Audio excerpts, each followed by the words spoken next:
to live for. We're dealing with things, and so I tell them almost like birthdays, okay? And we are getting ready to give birth to a whole new way of being here in our lives. So, and we can sense it through our employment opportunities that are coming our way. We're looking at reparations. It's not just some kind of dream, all right? And we're looking seriously at reparations as well. And so we really need everyone who is able to hear. Okay, we don't want to have, we want as many people live and functioning as we can, all right? So that we can begin and continue to begin to pick up our check, okay?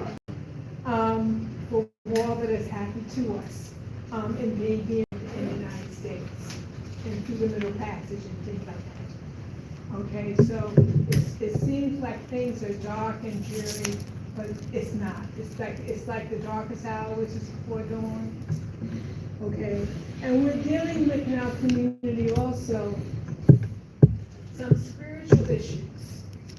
Okay, and when I talk to young people, when I talk to adults, I just tell them to just put on the whole armor of God, okay, and to walk in the power and the strength of God, okay, as part of their daily walk, okay, to put on what needs to be put on so that they can do what they need to do spiritually. That will affect their mind and will give them indicators on it will give them wisdom, okay, on when to avoid certain things and where to be. And because sometimes people are just in the wrong place at the wrong time. And so we can develop our inner voice within us, okay, that gives us wisdom, all right? We can develop that, and God helps us to develop that. And we can develop that, and we can do what we need to do, okay? So that we can sustain and be about life and living. All right, thank you so much, Reverend Michelle.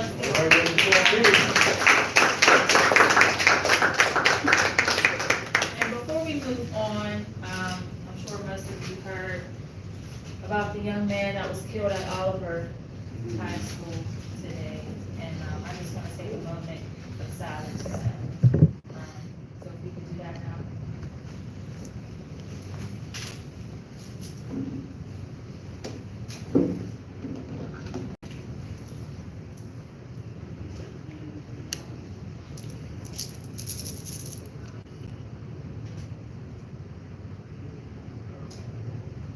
All right, thank you all for that. We always have to acknowledge the youth so much with the youth. Before we move to our next speaker, I'm going to show a quick video. You all can see it. I apologize again for the projector situation, but I'll make sure it's turned up nice and loud, and we'll go ahead and get some thoughts after that. You want to tilt it this way, to the light. Tilt it this way. Screen forward. Got a little better, guys? You guys hear it? That's right.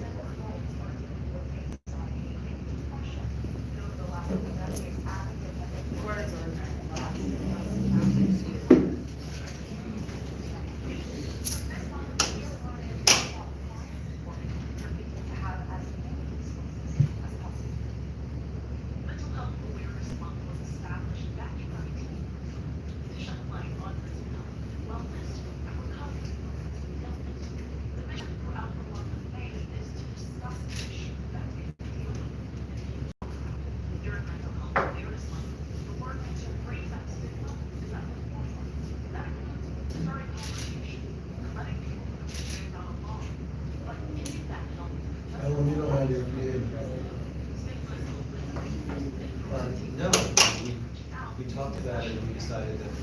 is small enough that people can try. So basically what they're talking about That's why it's, is how mental health conditions have increased, specifically in the Black community, and in the youth as well.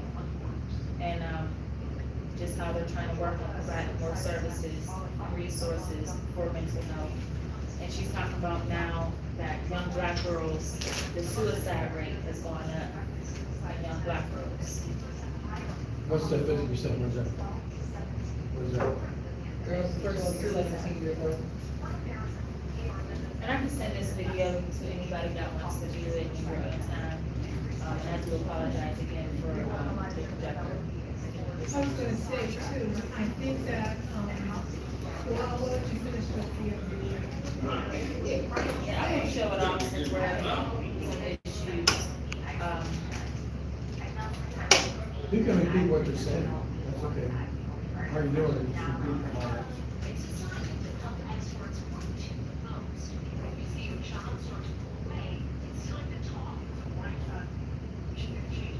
Talking about warning signs, changes in behavior in your kids or any youth that you might be around.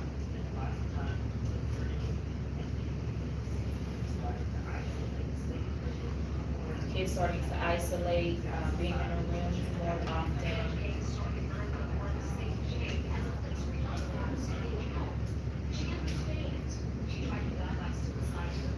And this young lady's a suicide survivor who started a program for young girls.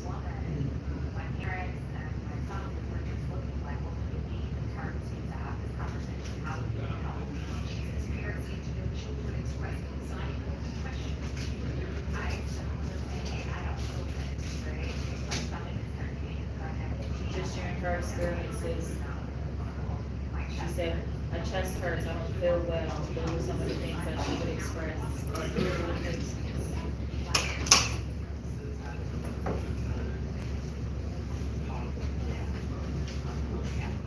Suicide is the third leading cause of death in African Americans, particularly or young.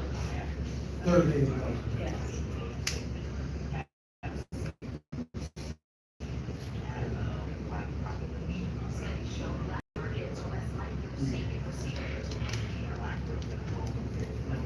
Says that we are less likely to, the Black community is less likely to seek help.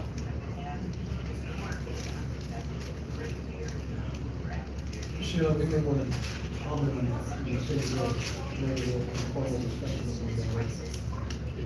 So a lot of schools are implementing that, conversation in their schools and stuff.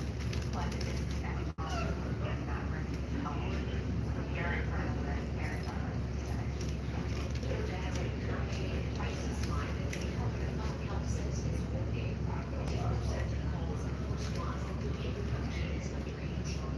So there's a new 988 crisis line. These are some good statistics that you guys may want to research. Can you read them off? I can't even see. Oh, sorry, yeah. So just was saying 93% of youth reached out to that 988 crisis line.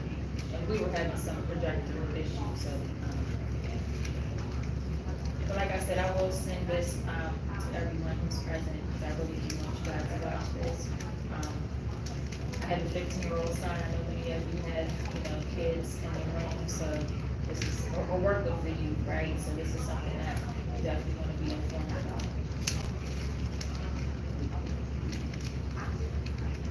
So you can get the video. Does anybody not sign the sign-up sheet? There's a sign-up sheet here. You pass it And right. also, would you not write like I do? All right, so I'm gonna stop it there and just, because we still have some of our speakers, but again, I just wanted to show that, because I feel like we don't talk about suicide enough, right? Especially in the Black community.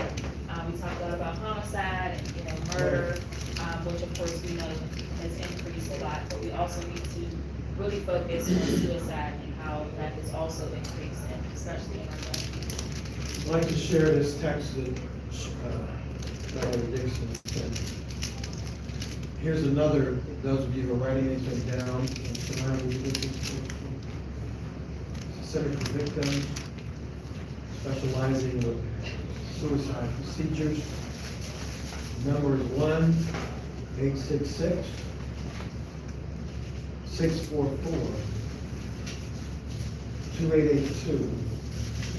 1-866-644-2882. I think you mentioned Resolve earlier, right?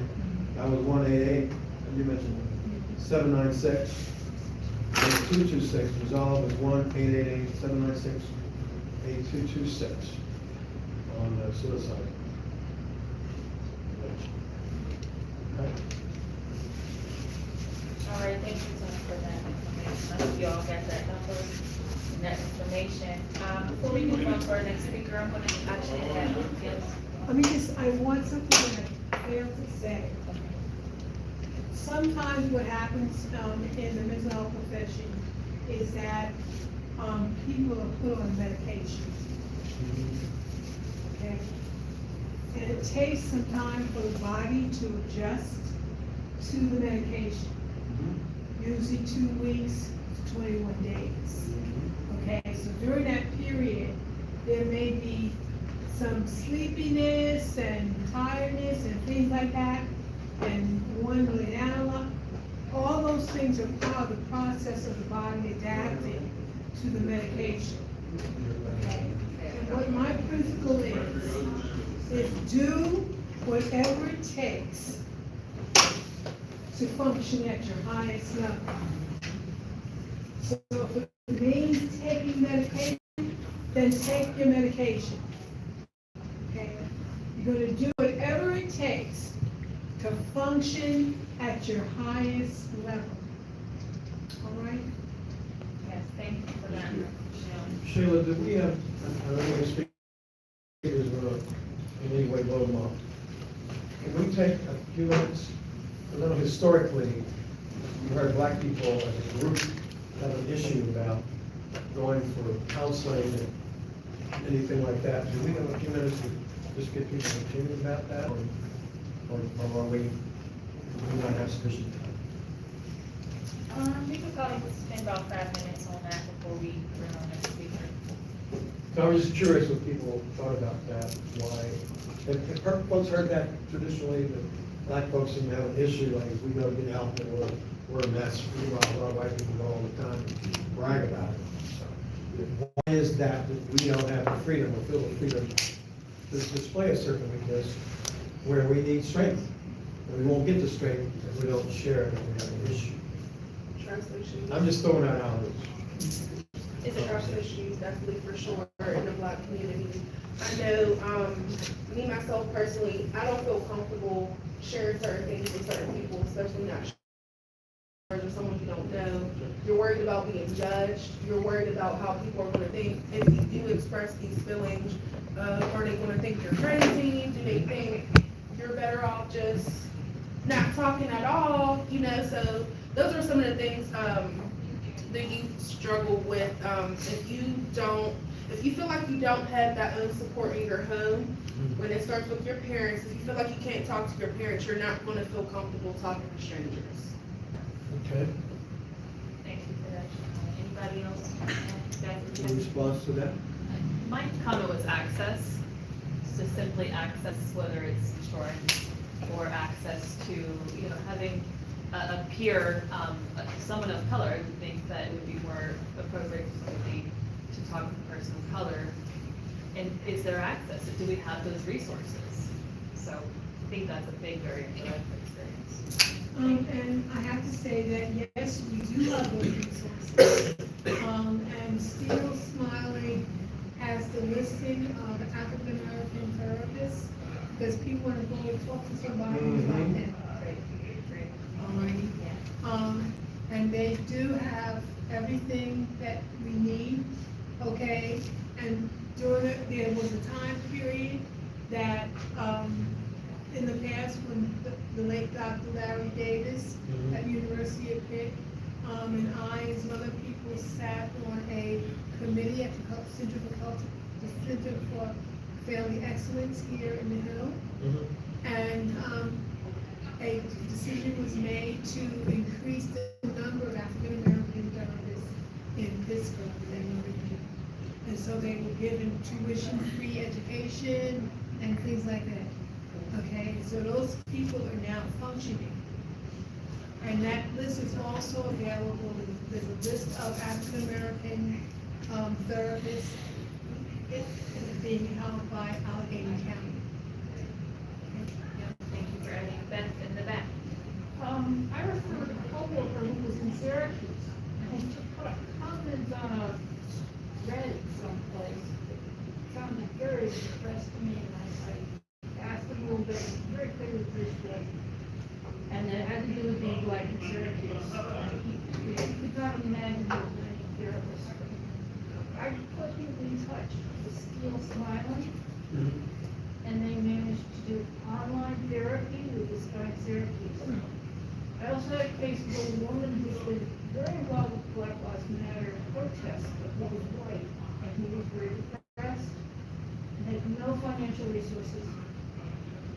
Put her in touch with Steel Smiling, and they arranged for her to get therapy at no cost.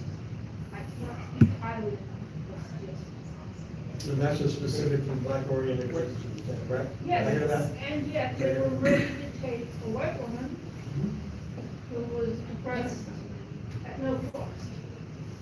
So, you know, they just gold as far as. I wonder, Sheila, if we could have, on our Coalition Against Violence website, a description of particular programs aimed very much so at the black and brown community.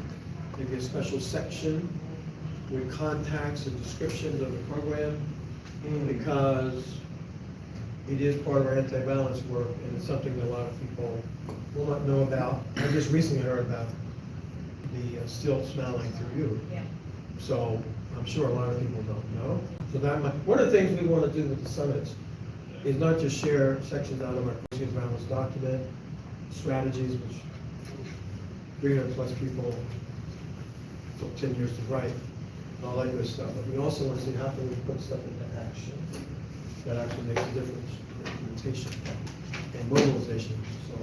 So that's something that I think we should consider putting up Thank you for as that. a resource. Yeah, for those of you that don't know about the document, this is what Tim is referring to, and I'll just pass this around, and we'll make sure that you get it in the future. This is my copy. But yeah, we were supposed to have Still Smiling here, and Nami, who's another, mental health, provider, but they're at a big mental health, convention, since it is mental health awareness month, so they weren't able to make it. But, I'll pass this around, and, I'm seeing a few more hands, we'll go Rico, Terry, and Nikia. I think one of the biggest issues is that there's an asterisk at the end of our names once we go see a therapist or get mental health. And that's how it was in the 80s and the 90s, and that's why a lot of the general public went after politicians to end funding for certain mental health. But, everybody needs mental health at some point in life, you know what I mean? But just because you need, you were depressed over, a family member dying, and you got over that, you know what I mean, don't mean that for the rest of your life you should be punished because you got some mental health help for that period of your life. And I think that's the biggest issue that everybody has across the board, white, black, Asian, anywhere in America, you know what I mean? We deemed like if you need mental health one time, then you're a mental case for the rest of your life. And, they put that asterisk at the end of your name, so you lose certain privileges like owning a gun or, a business or anything else like that. Anybody look you up, and then that comes up, you know what I mean? And it shouldn't be like that, because again, you were depressed for like 6 months and you got over it, and then you moved on with your life, you know what I mean? So that asterisk is the biggest thing, and that's when it comes to trust, you know what I mean, with, our mental health, because it shouldn't cause more pain and aggravation. Mental health should actually be healthy for you. Yeah, thank you for that, Rico. Terry, you want to add?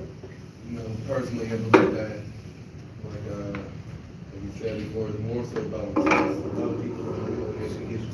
And like I said, also it's a project to a lot of people want to go there and get therapy because they supposed to know that they don't need it themselves, they can figure everything out themselves. Speaking from my personal experience, I've seen a few individuals who try to handle everything on their own, touch fire and burn everything they never come in contact with. You know, so one thing that's also another that I can also say is that it's not pushed enough, mainly within our community, which continue the disarray that follows with people are insecure, people are too cocky, or should I say, too, unmindful of other people. They want to see other point of view and want to be in a selfish standpoint of that. So they want to stay in their own shell instead of admitting to themselves that it's okay. Like for them, they feel so that it's elitist. There's not gonna be, even though they say that there is resources available for us, there is very limited resources. When I was trying to kind of figure this out, it wasn't working well because I didn't have the right insurance. And if I didn't have the right insurance, I can't really do that one. And so it seems like some of the insurance that comes with the, for some people who get like supplement checks or benefits over the month, it don't seem to work out well, or they get the lesser one instead of getting the one that should be most beneficial to them when they need help. So majority of the mental health that comes within our community, or should I say in the community as humans altogether, it just doesn't make a dent in trying to change anything, because we're only stuck with the lesser of what we give instead of the whole.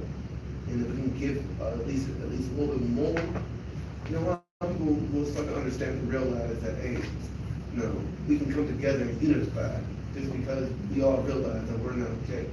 The black community is in a professional state of PTSD because of that.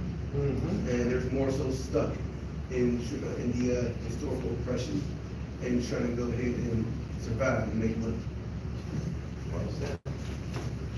Thank you for adding that, Charlie. Here. I'll piggyback off of what this woman here said about the accessibility. Now, there are resources, but a lot of people don't even know where to find them. So that could be like calling a number on the back of your insurance card and see what's in your network. It could be going to the website, like she said, Still Smiles, and going to that specific list and getting someone that looks like you, because for some people that look like us, we want to talk to people that are African Americans, that are minorities. So I think that even along with accessibility, if you can't cover the insurance, but you, like me, you can pay out of pocket, I look for the person that I can afford on the sliding scale. So, you go get in where you can fit in, and I don't really think that there's like a lesser of them. I think that it's just like sitting down and doing the work, like looking for a job is a full-time job. I can't say today I want a therapist and taking one in the office tomorrow, and then getting flustered with the process. So again, like you said, do you have somebody to communicate with? Because me being your peer, I can take you, sit you down for a second, and we're gonna find you a therapist. We're gonna find you a counselor. We're gonna get you some group therapy, outpatient therapy, CBT, whatever the case may be. And if it don't work, maybe I can start getting my arsenal, because I've been down that road before, and teach you what I've learned. Because it's pretty much the same thing, cookie cutter, cut and dry across the board. So just knowing where to go so that you can grow as an individual, and then being willing to put the work in. And if you're scared to trust somebody, you gotta trust yourself that you're doing the right thing for yourself. You're taking the right step in the right direction for you, because you gotta be ready for that. Because when you go to therapy, it's a dump. And if you don't trust yourself to dump, then you're gonna not benefit from what's out there waiting on you for change. You know what I mean? It's just being ready to let it all out there so that you can start working on it. Wonderful, thank you for that. Came up with 2 quick action steps I want us to think about. Okay. Shemai, you can put these down. One, we have a couple ministers now, 3 ministers in the house, actually. We could consider a way to have a specific pinpointed campaign to Black church to destigmatize the whole mental illness thing, and to destigmatize the need for counseling and mental coaching to get through our issues. Because as this young man said, we're all suffering some level of, was it PTSD? As I said some time ago, my former wife and I had a debate, and we're still friends, but about going to get ribs at Homewood one night, about 10:35. And I was hungry, I wanted ribs. And you want ribs, you want And it was around the time when there was a lot going on, there were shootings in Homewood. And we had these moments, right? And this was several years ago. She pleaded me to my way. I did not. But I said, babe, I can't live this way. I want to be able to build my own communities and get some rich. So we're all suffering, not just the kids that get bullied 24 hours a day. And the violence that's going on, there's a mental violence that comes with physical violence that we don't even feel comfortable going to our store, going to get a bed at 10:35 at night. Now, if I'm already out, I could go get a bed. But if I'm leaving out, so the other piece is, Shayla, if we could get WAMO, any talk show, we have our own once a week, or once a month. Shayla and Michelle, that's what we're doing, maybe WAMO could take on, particularly with the young man who was just killed today, that there's a crisis in our community. Maybe, I don't know if you're comfortable, you're scared of that, but I don't want to embarrass you, but seriously, we're at a time that did not exist in my day when I grew up on Long Island. I mean, it's just a whole different, it's like a different planet. And maybe WAMO would take on a social consciousness about this subject and push that number out. What was it, 988 or whatever it was? 988? Yeah. And anything, but to maybe have a campaign, could be an action item. One of the things we talked about with these summits is the CAP team. What do we call it? Community action team. That we get some action out of these conversations, not just me eating chicken. I could eat another piece of it, but not just eating chicken and having a conversation, but there's some movement that occurs as a result of this stuff. So that's just a thought, an action item or two. And I don't know if the Reverend from Macedonia, Reverend Baker, if you want to comment on something like that, there's a possibility, then we can move on to sharing his opinion. Definitely, it'd be great to think through, how our church and just partner with other congregations could, in these discussions. I know our lead pastor, Pastor Evans, has tried to speak specifically about destigmatizing mental health needs, just even within our congregation and the university community. Right, it would be a great platform to bring some pastors together and some counselors together to have conversations. We did one for our, each month we do a women's event, the women's called Ladies Night, every second Wednesday. And we did have the theme this year is Women of God Thriving. And it was Women of God Thriving. And they had a conversation for the women, but there's other ways in which we can, that's a great. You give some thought, I can see you can do.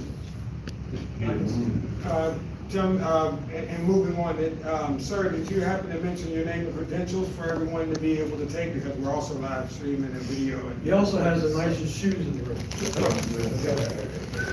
Pastor William Baker.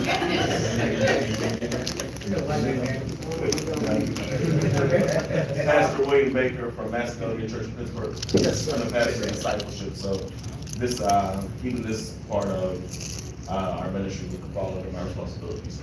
Excellent, excellent.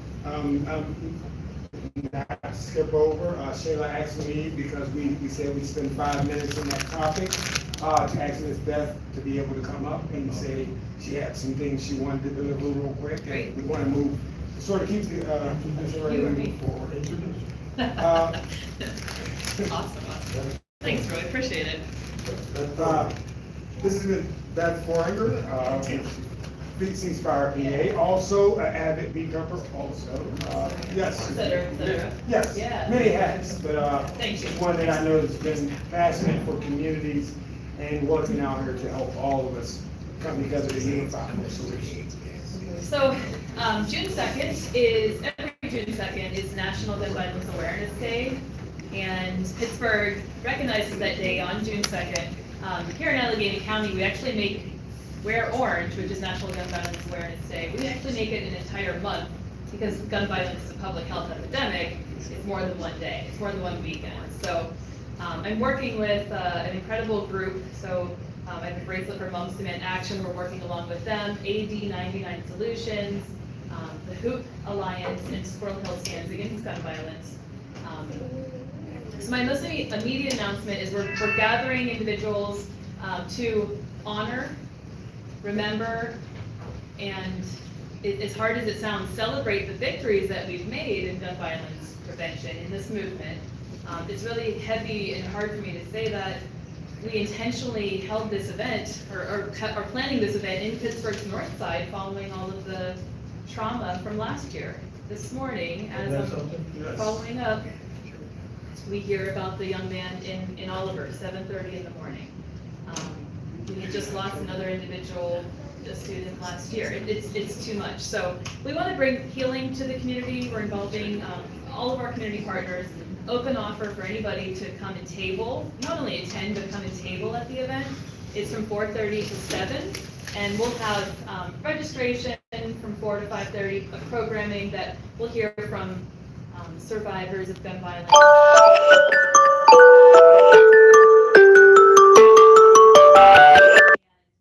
a really powerful, I think many of us in the room have been to an event in the past, Wear Orange, but it's a powerful opportunity to come together and learn about what's available in our community, because there is a lot of work in this space. As dark as it is, we are moving the needle. Just this past Monday, we actually passed 2 pieces of gun violence prevention legislation, life-saving gun bills, in the House of Representatives. Thanks to everybody, yes, thank you. But thanks to everybody here. It was the constituents, the community members that were driving calls to their elected officials saying, this is ridiculous. We're hearing over and over again all of these deaths, all of these, injuries. What are you doing to stop it? So all this pressure has mounted to actually having them bipartisan support, so Republicans and Democrats alike actually supporting this legislation. So we have a long road ahead of us, but we do have to take time to celebrate. June 2nd is the event again. If you go onto ceasefirepa.org or Facebook, you can find it. I'll leave my information behind, but we'd love to see you guys. And we're always doing something in the community with survivors, with volunteers. Put us to work. We're here for you guys to put us to work. Super last minute offer. Thanks to Shayla for everything that she's done to help us get free Pirates tickets into hands for June 3rd. So like I said, we're continuing the Wear Orange gun violence awareness throughout the entire month. If you're interested, if you have individuals that might want to join us for a free game at PNC Park on Saturday, June 3rd, the game starts at 4 o'clock. The deadline is this evening, and I can maybe inch it to tomorrow, but I've been hitting the pavement with Shayla trying to get the announcement out. We were gifted 1,000 tickets to fill that stadium with Wear Orange memorabilia shirts, because we need to make a power statement. And we'll bring all your 15 kids.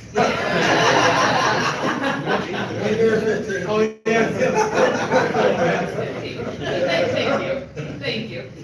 So Ceasefire, Ceasefire PA has the advocacy space where we really show up for the community, connect resources. That's why I'm so grateful for the Greater Pittsburgh Coalition Against Violence, because we just keep showing up and they do the same. Would be a great resource. This gentleman right here. Congregation of students. He's putting you to work, both of them. Okay, all right. All right, yeah, put us to work. And then Shayla and I will be talking with you soon about a youth survey round 2. And that's it. Perfect. Yes, sir. Because we're still thinking it's May, as it is. Yeah, That is next Friday. it's next Friday. Yeah, after Memorial Day. Emphasize that, a Yeah. week from this Friday. Yep.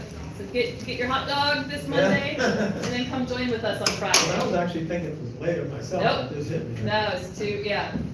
And a real quick note before we move on, everyone, as you mentioned about the shooting at Oliver High School this morning, I need us all to sort of reflect and think about that, because at a shooting at 7:30 in the morning between children, it wasn't an adult woke up and said, I'm going to kill people. It was a child that had on his mind early in the morning that I'm going to take somebody out here. If there's not a clear case or cause for us to interact with our youth and others about this mental health issue, there'll never be another case. Or 15 years old. The shooter was 15. That's definitely something we Shooter should, was 15. yes, never stop to speak to the next person. No, thank you both.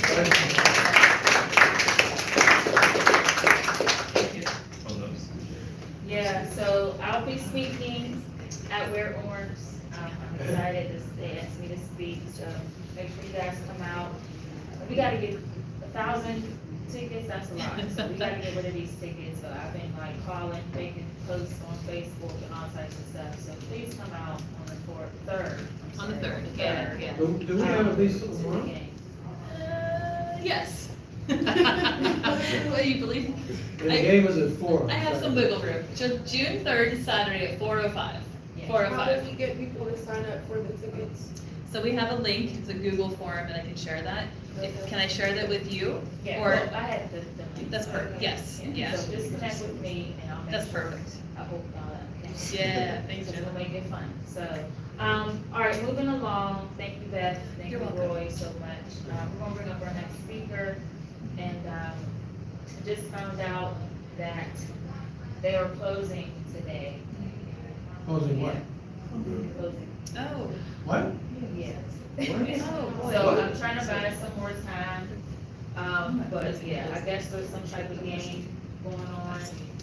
So, yeah, I'm gonna bring up our next few speakers. Yeah, so. The owner, if you guys didn't meet the owner, Coach Dak, he was in Portugal and Florida, he was vacationing, right? So we didn't, our communication was a little off, so I apologize, but we're gonna bring our next speakers up and we're gonna continue on with the summit. And, with that being said, I'm gonna bring up our next speaker right now. Who I'm excited to hear what he has to say. And, yeah, let's go ahead and give him a clap, Tyreek.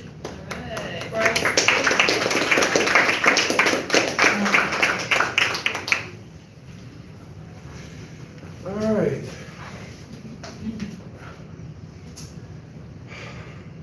Good afternoon, everyone. Good afternoon. All right. My name is Tyreek Bryce Reed, and thank you for joining me today. I come to What's you your with last a name? heavy heart and. Bryce Reed. Bryce Reed. Let's read. Yes, sir. I come to you with a heavy heart and a sense of urgency regarding gun violence, mental health, and oppression within the city of Pittsburgh, particularly within the Black community.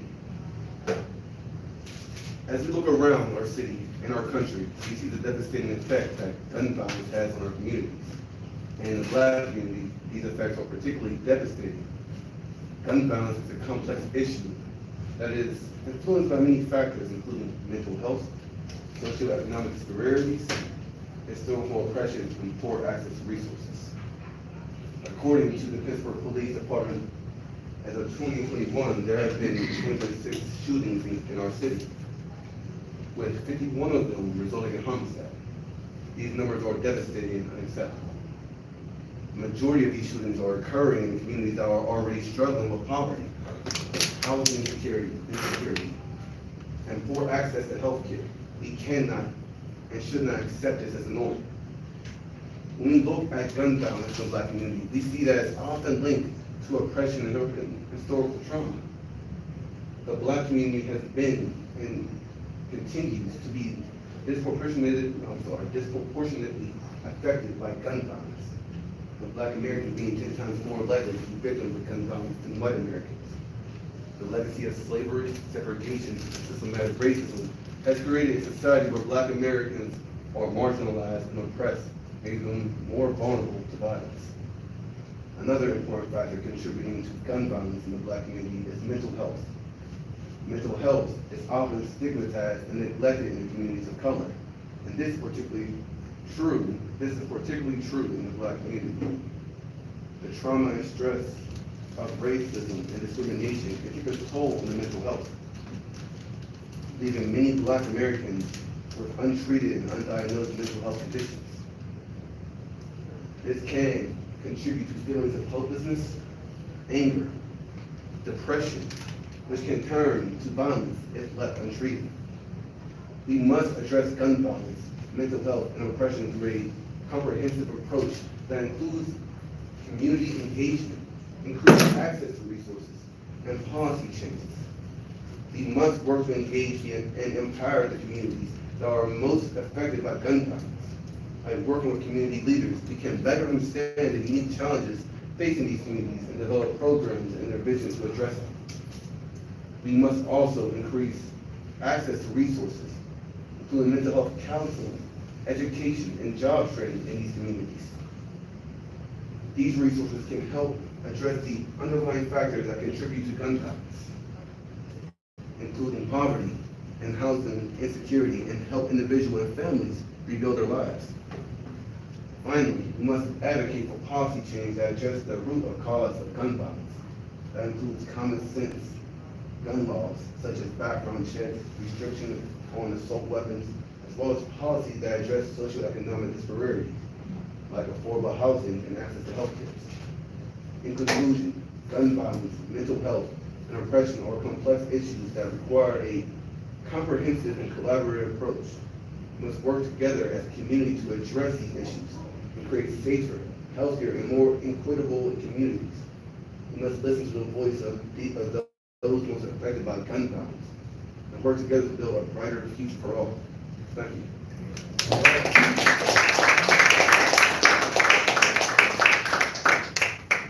Are you with an organization or you're just on your own? Or? I am currently a student with the Trade Institute of Pittsburgh. The Trade Institute of Pittsburgh. Yes. Yes, sir. So, Tim and Kier both are with Trade Institute. They work a lot with Dante Green. Okay, And I'm hoping, Tyreek, that you will join us as CAB Coalition Against Violence. So, keep you up. This was his first time speaking. All right.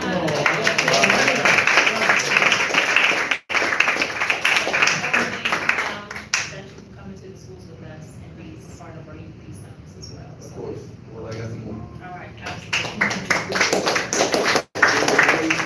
That we can actually change and influence the younger generation, that they don't need to resort to nonsensical violence and try to go ahead and say up it and grab a gun for their own satisfaction, and show them there's a better way, then we'll actually make great progress in changing the next generation, the generation after. We can't continue to allow our younger generation to follow after us, because all we left behind was turmoil and disarray. The only way we can actually change is if we can change the young kings and queens for the better. To hear that a young man, 15, was killed by another 15-year-old, it's just a simple cycle that continues to go around. And at this point, something needs to change.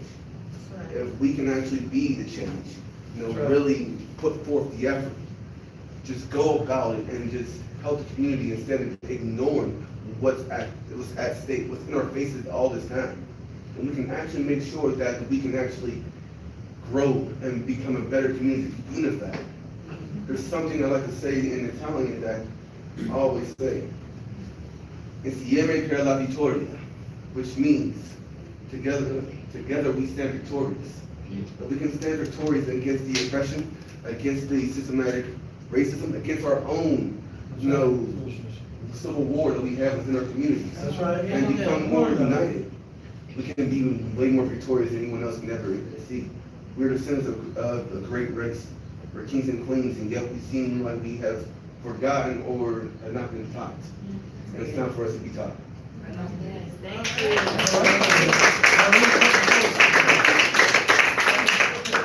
Michelle, can you tell us a little bit about his agency or The Trade trades? The Trade Institute of Pittsburgh is an organization that helps, that helps the individuals who are struggling with not just in the Black community, but in any other community as well. It helps people with mental health, banking and financing situation, and all around having to be, reinstitutionalized as a better American once they get out of the jail and things such as that. They help on working forward on not just giving a person a trade or a job, but a better mindset, mindset and lifestyle. If we can go in and look at Trade Institute of Pittsburgh, we are able to push forward, bring forth the change in individuals who don't know that they haven't changed themselves. And thanks to them, I was able to become and realize much more how more of a calling that I had for this type of line of work. I'm graduating this Friday. I'm graduating, but not as a masonry or bricklayer, but I will be graduating as a politician who can actually make forward and to change into our community. We can continue to go ahead and do that and have a lot more younger black men and women, you know, who actually have a purpose in life to change, who sees the change, or should I say, who sees the deterioration within our community and want to make a change, then we can be able to do a lot better and become much more greater. We as humans, brothers and sisters, no matter the ethnicity that we have, you know, need to be more united. But first, before we can unite anyone else, we must unite our community ourselves and stop the senseless squabbles and, you know, the destructive lifestyle that we live. Nothing but pettiness and, you know, nonsensical violence that has nothing but knots, that don't go ahead and have no benefits for anyone else at all. We only continue to hurt ourselves and prove that we are the stereotype that the system has placed upon us. Right. Let's not go ahead and be that stereotypical group that they see as us. Not no aggressive race, not no lazy thug and stuff like they think we are. Yeah. No, we're much more greater than who we are. Yeah. And if I have to, I will go ahead and be the spirit to push forward. Now, wait, this is the first time you start talking about it. Make it a second before it starts coming. Yes. Thank you so much for You have technical abilities, can you turn this air conditioning on? Hey, it's a little hot. And just know that you got my vote, Tyreek. Say it's platform.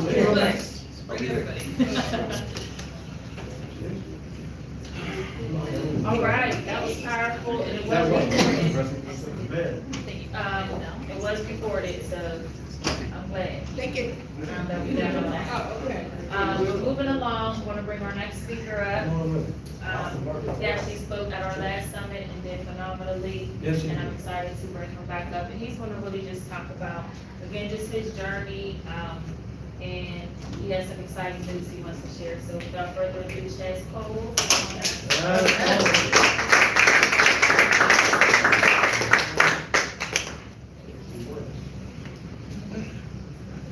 Hi, y'all doing? My name is Chaz. My name is Chaz Cole. Currently, right now, working PJ Dick Corporation. I'm a labor foreman for PJ Dick. I've been in the labor dream since 2011. I know we won't have a lot of time, but I just want to briefly give you a little bit about myself. As troubled youth, a lot of us, you know, from the black community, led down this path of drugs and violence. Kind of got my life together, turned things around. I had the exciting news that I actually had wanted to present was I started my own company.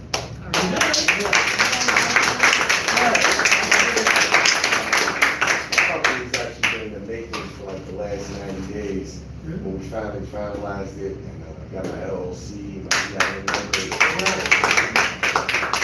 The corporation I work for is going to suck. They're going to give us our first contract. Amazing. I like that. It's been exciting and blessed last couple of weeks, man. I've just been uplifted. To even come from where I come from and get to this point was a life changing, not only for me, but for my family. Sure. Just to touch up on mental health, because I've been just hearing it for the last couple of speakers. I really think personally, my own personal opinion is our children, our youth are not aware. They're unconscious of, totally unconscious, especially of homicidal. They don't believe that they have no knowledge of what homicidal actually means, and what it stands for. The things that they're performing on the streets and the things that they're getting into, It's almost like repetition. It's what they follow it from generations. Your brother, your father, your uncle, the boys that you run into. So when I say like they're unconscious, we're not actually even keeping them aware. We're actually just overlooking what they're saying when they want to up. I heard you say up it. Yeah, that's something I hear all the time. And I'm never corrected. I'm a victim myself of gun violence. Yeah, so it's one of those things that we don't even, it's almost a norm in my community. Yes, indeed. Can I ask a question? Yeah, good. Being that your story is so inspiring and it's a great story and passion of what we can do when we do, like the young man said, achieve, describe, what would you say obstacles and hurdles maybe that you felt going through? You know what I mean? Because some people quit sometimes when it gets hard, but it's clear that you took that path and you worked through it to get to where you are. Yeah, the example that I seen from a few men that were close to me, they actually been incarcerated, were addicted to drugs, and they made a turnaround to get into the labor's union and carpenters union and electrician union. There's three brothers that were around me that I wouldn't say mentor because I was still actively in the streets. But they took a liking to me and they kind of, They saw something in you. yeah, they gave me a different outlook on where you were and you be here. So it gave me hope that this actually could change, there is another way out. But from being a 7-time convicted felon, no GED or high school diploma, I make $38 an hour. Hell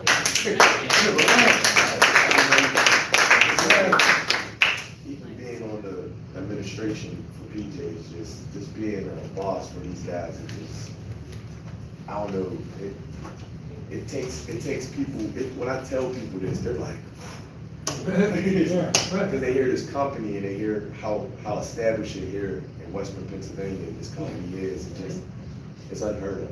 Yeah. Even this concrete company I just started. What's the name of your company? It's called Keystone Results. We are not looking for solutions, we are looking for results. That's It's actually right. the first minority concrete company in Western Pennsylvania. Right.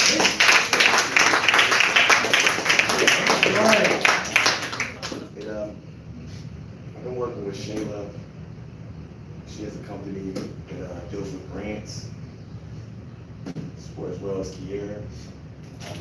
We've been just trying to put these things together and set example for the people in our community that can actually do the same thing. This was not hard to attain. Something that I thought was a big hurdle is not hard to attain.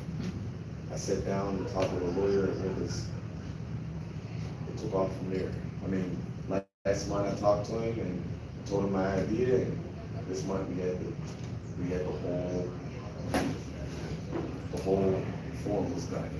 Awesome. So you say the major part is just having that tunnel vision and that focus. The major part was putting action. That's right. Okay. He said action. The major part was actually just applying what we know. These things that we attained, just applying. My whole year, 2023, was applying. Okay. I was able to, I could recite some stuff real good. When they say action speaks louder than words, seeing is believing. So I wanted to put action to what I was talking about, and that's why I did it. Very good. To touch up on what you were saying, like I said about unconsciousness, man, sometimes we just get up and we brush our teeth. Some people drink coffee, and we go to work. And things that we just do on a regular. Go ahead. I was gonna say, another thing that's unconscious is also another thing I mentioned before was that, the young next generation went from the previous generation. It became unconscious because for parents, it's unconscious for them to do what they had and how they, was. So with that being said, the younger generation thought it was okay and thought it was cool to do what they did because they seen their father, or their mother, or their uncle or auntie, their grandparents do the same thing that was destructive in nature, which in turn caused themselves to be self-destructive and to furthermore deteriorate the community and themselves mentally. And they don't realize it, like you said, because they're not taught that. They're taught everything else but what is right. And when to their perspective, being right is wrong and being wrong is right. So they need this. And something I like to always say, you know, they want to go ahead and fit in, but I also try to tell the children and kids, in the world of black and white, be a person made of color. Because that way, if you're showing out to be different than most, you can be able to go ahead and make a mark more than the other, more than 99%. And you be that 1% that make a difference. The younger generation or the younger children who is so unconsciously, who's so consciously stuck by the mindset and lifestyle that their parents have taught to them, that they don't know that they're made of color. And eventually, when they grow up, they lose all that color and become black and white like everyone else. They're easily influenced by the people that they see. Exactly. Something that y'all spoke on, you said that you want our therapists or the mental health, you mentioned more like us, more like the people that we are. And I agree. I agree that I want to talk to someone that looks like me, but all the time that I don't always get What you want? yeah. So even though he looks like me, doesn't mean that he's been through what I've been through. That's true. He might not have came from the same background. He might not have had the same struggle. He might not have had WIC. You know what I mean? Like, he might not have been sitting there getting the government cheese or waiting for food stamps, or he might not have been through what I've been through. Right. You have to be Relatable. exactly. You have to be in this environment to relate. Exactly. The youth don't want to deal with, right now, today's youth, they are seeking people that are related. We have various certified, as Dr. Reverend Anderson said, we've taken the steps to get the therapists and get them involved. But a lot of these therapists have grown on in their practice and they're not related. Yes. You know what I mean? That's exactly what I'm touching on. I just, sometimes, you can look like, us, you could be a mirror image, but you might not be able to relate because of your background. Some therapists, they just, they went to school, they went to college. A lot of us never made it to that point because of things we were dealing with in our community. Exactly. Now, from my therapist, no certain for therapist, the only difference I was able to find was that it's on the Hispanic side. He's a great therapist, don't get me wrong. I was able to relate to him more than the other therapist that was a person of color of my heritage. And you're right, it doesn't necessarily have to be a person of color. As long as they can have some sort of relatable background and make you feel comfortable enough to talk, then you'll be able to go ahead and continue to freely open up to that person. Right. Instead of, keeping yourself in a shell because you don't know how this person is and you think this person because the person is Caucasian or this person is Hispanic or Asian or Norse, whatever you say. Yeah, just because they look different doesn't mean that they don't have doesn't struggle mean anything at all to you, at all. I got a list of people who got payroll right here in my pocket, and I don't pay you based off of the way you look, it's the way you perform. You can change your pay rate. More people that are actually my color or against, they're against the things that, matter of fact, they come in and they say that I'm the boss, they're like, oh, it's good. Oh, you the boss, oh, it's all good. Now, they actually get relaxed because I'm in this position. Exactly. And it causes them to actually lose their employment sometimes. Because they get too relaxed, because they say, oh, like for example, when Obama got into office, yes, a lot of people like, oh, we got a black president, No, no, we gotta we do gotta it, do man. our thing. No, raise but somebody red on the lights. way. No, the laws are still there for a reason. Yes, it did. We just gonna go ahead and, we just got a black president, nothing changed. And so, until Congress pulls it through, then yeah, but nothing changed. Yes, it did. They thought it was over. They thought it was over. Yeah. Mm-hmm. And honestly, man, like I said, it doesn't matter. No, it doesn't matter at all about your color, your skin. That's not. Go ahead, I can see you raising your hand here. You know, just to piggyback off of it, because my therapist is white. Mhm. I don't connect with none of the sisters that's out here. On a level that's down here, we can, but when it comes to me and like the mental, Yes. I connect with this lady named Vicky Spring. She's been my therapist since like 2017. And I tried to like, dibble and dabble out here whenever like e-mentoring and everything. And I've been to like an African American therapist, a minority woman, minority man also. And I literally, she's my yin to my yang. I go all the way to Westford. I go out all the way to and I promote her or whatever. So like, I'm one of the people that's like, oh no, I ain't looking for a sister. I don't need the African American woman. I just need whoever gonna take my insurance. And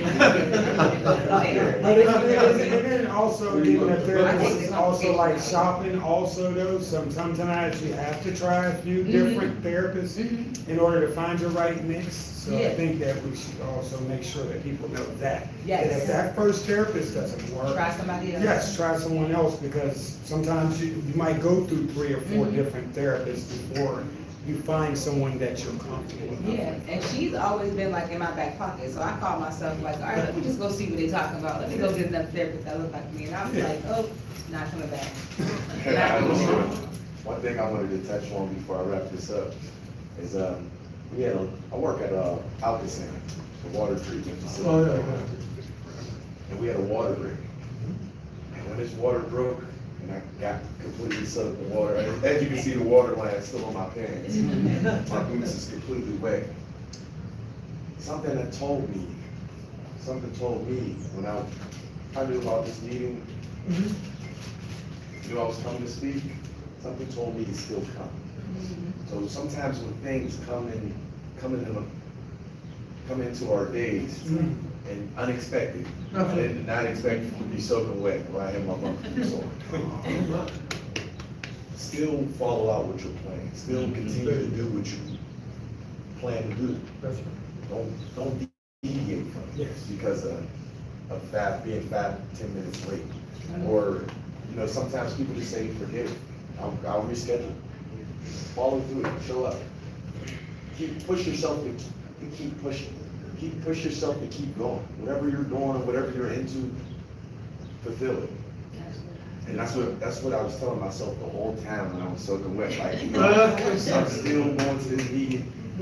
I want my friends like Shayla to hold me accountable for what I said I was going to do. Even though she didn't have to call me or anything, or text or anything. I was showing up. That's what I You want. always show. Always. I was about to say, I just want to be a man of my word and continue to.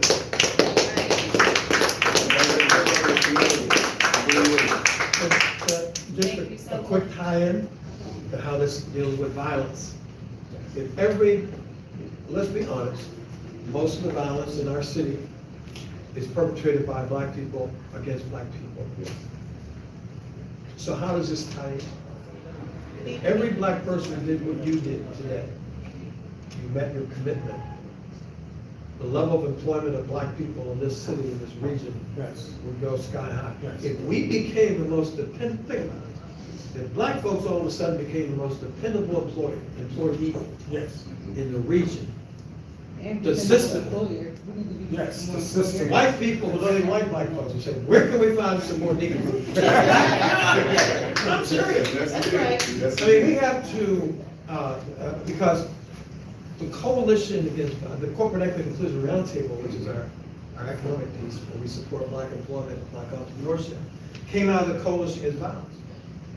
Because we felt that more black people are working at better positions, and black businesses such as your new one are supported, the level of violence in the black community will subside. Yes. It's a mathematical equation. Yes. Black folks don't say, wake up, dysfunctional, for no reason, stuff happens. So we can make the happening in a positive direction and do so consistently. The violence will subside. So what you're doing, what Tariq shared with us today, That's how we're gonna get through this. Totally agree. Thank you. You know, people say, hey, man, you work for PJ, you got a job? I'm excited to say I am, Right. but I don't need a congratulations or a pat on the back for something that we should be already Should be doing. doing. You know what I mean? We should have a job, we should Absolutely. be getting up every morning, we should be taking care of our children. So when they call me and I see you with your kids all the time, I think that, I appreciate all of it, but these are things that we should be doing. But you also have a history. A lot of people with that history just continue to make it history. Did you say you had 7 felonies? Yeah, I'm a 7-time. All right, you turned 7 felonies into a job that you have into your own business. That's the congratulations. Yeah, let's just give Chaz another round of Yeah. applause.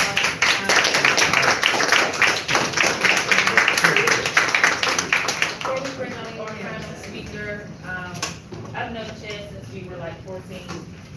So I've been around for a long time. And Chaz doesn't speak on this a lot, but he actually lost his best friend in 2019 to gun violence.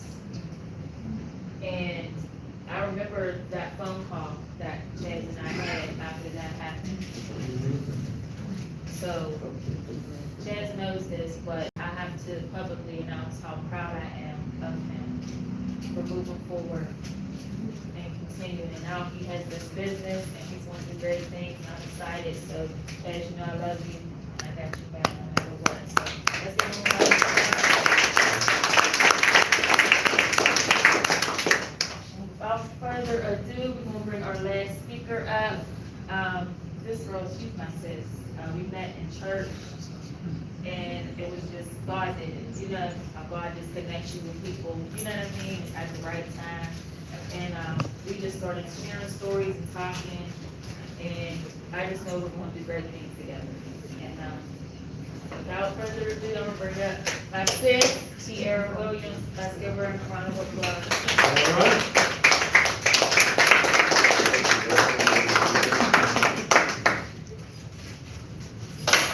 Hi, everyone. Hello. I'm here, I speak on behalf of my own company, which is Lifestyle Bpep. Kind of like Home Depot, where you go and fix all things for your house, but I help people get everything done for their lifestyle. And the life is LYFE, which I have tried to help people to love themselves first every day. So love yourself first every day. I'm here to talk about mental health in our youth and how empowering them will actually ensure their mental well-being.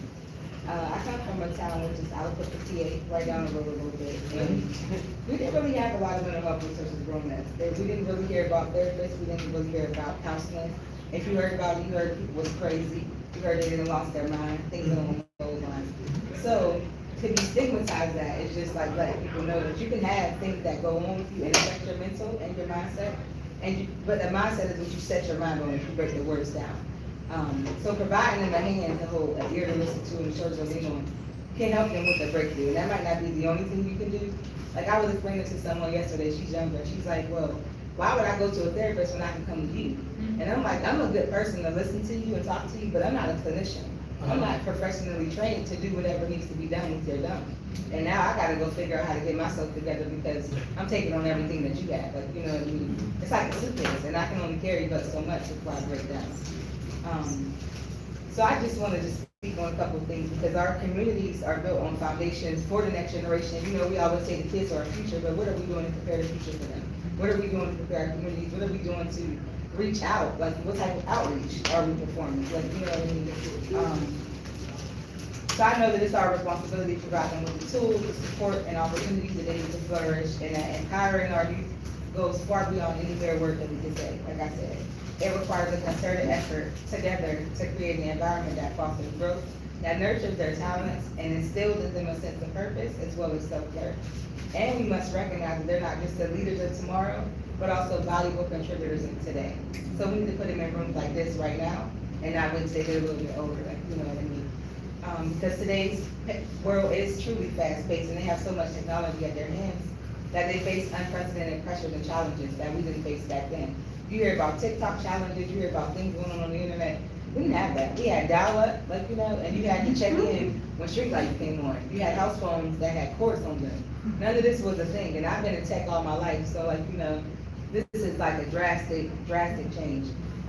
But I believe that if we do raise our expectations of them performing academically, if we raise our expectations of how they're acting on social media, and then speak out and look at the peer pressure, that we can help them with the personal struggles that are taking a toll on their mental health. We can be able to identify just by standing on a street corner, like, and recognizing what's going on around us.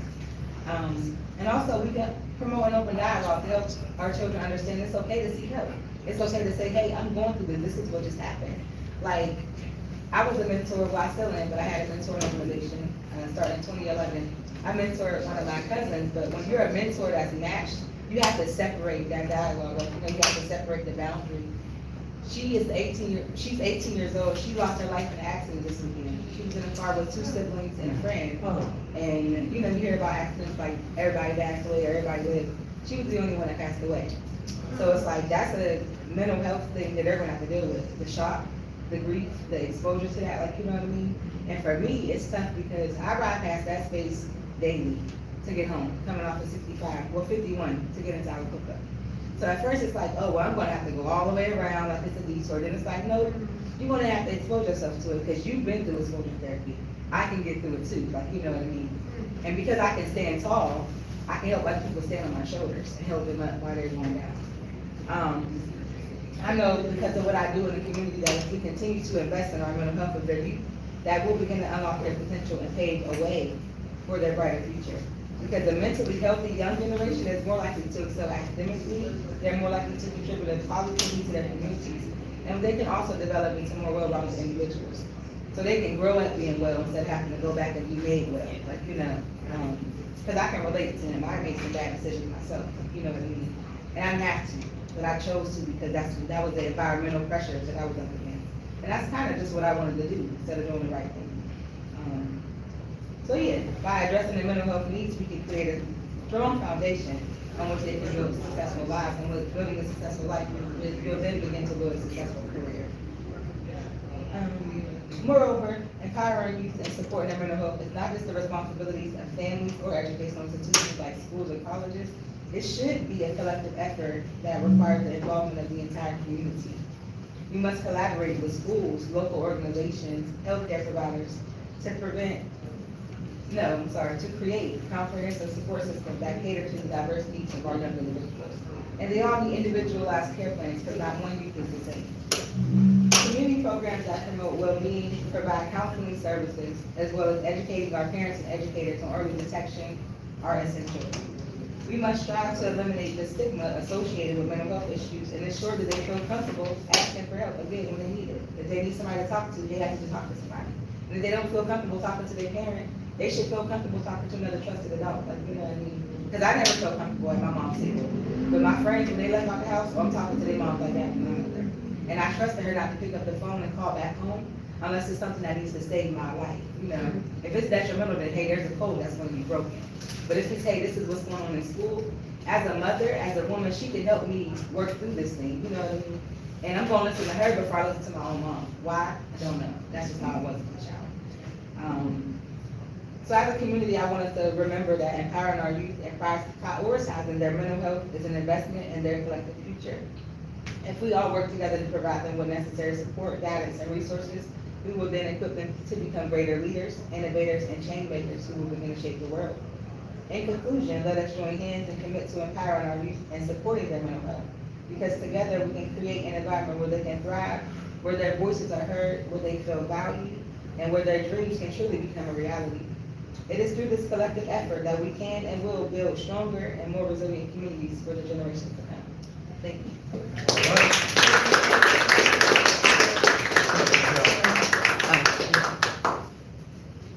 So thank you so much. I know you guys supported what you wanted to go over, but I wanted to publicly, of course, we've had these conversations, but I wanted to publicly, in front of everyone, ask if you will join our coalition against violence team and come to the schools and talk to me. All right.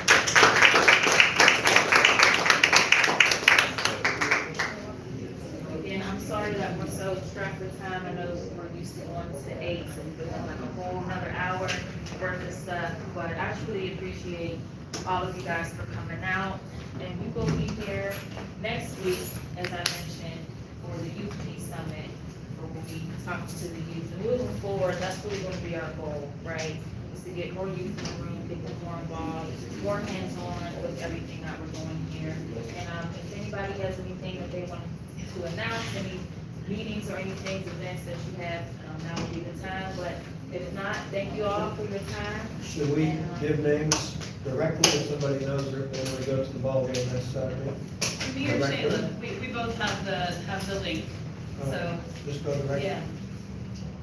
Yeah, well, you guys can leave, thank you so much. I appreciate you all, here Thanks with for me sharing. back, so definitely, Here you go. looking forward to hearing more Get from you- our wonderful speakers that we had today. Get you my number and you can just text me and I'll send you that link. All right, bro. You too, man.